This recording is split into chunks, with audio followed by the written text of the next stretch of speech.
This is a review of the brand new FX original series, The Life of a Showgirl, starring the one and only Taylor Swift. Nope, just kidding. This is the brand new album from Taylor Swift, her 12th album.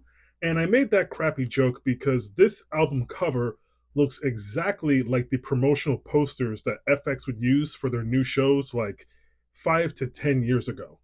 Now, this record, I thought, I don't know if I'm being silly here or if I was being naive about this, but I thought this was going to be some kind of big departure in sound from what she normally does. There was going to be a whole new approach to the songwriting on this record, mainly because of the album title and also all the visuals and the aesthetics used to promote this record. I thought that this was going to be some kind of heavily themed concept record about showmanship, glitz, glamour, and it was going to be really centrally focused. After listening to this record, that is not the case at all. This is just more or less the same stuff that Taylor Swift has been giving us for the past 5 to 10 years, which is a bit disappointing in my personal opinion, mostly because on this record, she works with Max Martin, who is responsible for many giant pop hits in the past. And I thought that that was a much needed change because I've felt for quite some time that the musical partnership between her and Jack Antonoff had run its course. So I was actually excited to see what she would do with a different voice, with a different mind in the studio with her. And to my surprise, the two of these people who are responsible for such monster hits in pop history made an entire record that to me is incredibly pedestrian, somewhat rudimentary, run of the mill, and just shockingly bland. Now, I want to say musically, the soundscapes and instrumentation on this record isn't atrocious. It's not the worst thing that I've heard, but I guess the thing that brings this record down for me is for sure the lyrical content on this album. Now, I've never been of the belief that Taylor Swift is this amazing lyricist, even though plenty of people do. I don't think she's necessarily bad in the grand scheme of things, but on this record in particular, she's bad. I don't really know how else I can put it or how anyone else can view this. This is some of the most cringeworthy and cheesy lyrics as far as being collective on one project that I've heard this year. For example, the track Father Figure. During the chorus, so you hear it multiple times, she talks about how she can make a deal with the devil because her dick is bigger. Now, a couple things about that. First of all, why do we always assume, or at least I feel like we collectively assume, that the devil has a big hog, like a big, dripping, throbby, red cock? I mean, I don't know. We don't know. You might be surprised what the devil is packing. But what we do know is that Taylor Swift has a bigger red cock. Speaking of big cocks, the track Wood, which I would refer to as the cock of Travis, where she talks about how she enjoys the manhood of her significant other, her future husband, Travis Kelsey, which is perfectly fine. I would think that she would be enjoying her sex life with her husband to be. That's a good thing. But listening to that song, which is a funky little dance tune, it's hard to really enjoy it because these lyrics are just so incredibly cringe and just unsexy in every single way. Because that's another thing on this record. She introduces her sexuality and sex in general on this record. And this is not the first time sex has been introduced into the music of Taylor Swift. But I will say, I do feel like this is her attempt to kind of turn it up a notch. But on this album, it doesn't feel sexy. It doesn't feel forbidden or kind of like, ooh, this feels naughty.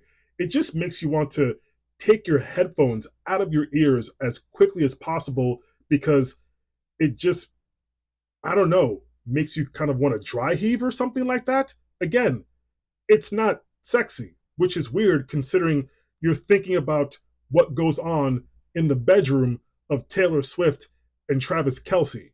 Now, speaking of that sexuality, on the track that everyone seems to be talking about, Actually Romantic, there's a line on there where she talks about getting wet.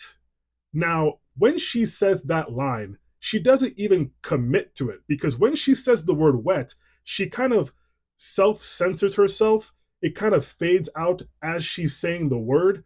And I'm thinking to myself, why did you do that?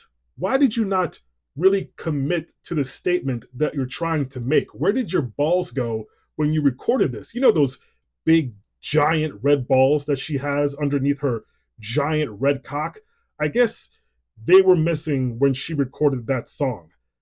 Now, that song, Actually Romantic, I'll say this. If indeed that is some sort of rebuttal or some sort of diss track towards Charlie XCX, she failed miserably. It's a big miss, a big whiff, and clearly Taylor did not understand what Charlie was trying to say with her music, which is pretty disappointing and again, surprising.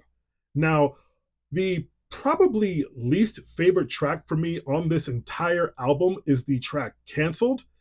This is a song where she talks about how she likes her friends canceled, wearing Gucci, scandal, being naughty. Hey, we don't fit into your mold. We say what we want. You don't like us because you can't control us, or we say things that we're not supposed to. And as I'm listening to this song, I came to the realization, did this woman really write a song about Brittany fucking Mahomes? And if it's not about her, then Blake Lively? Or possibly a combination of the two?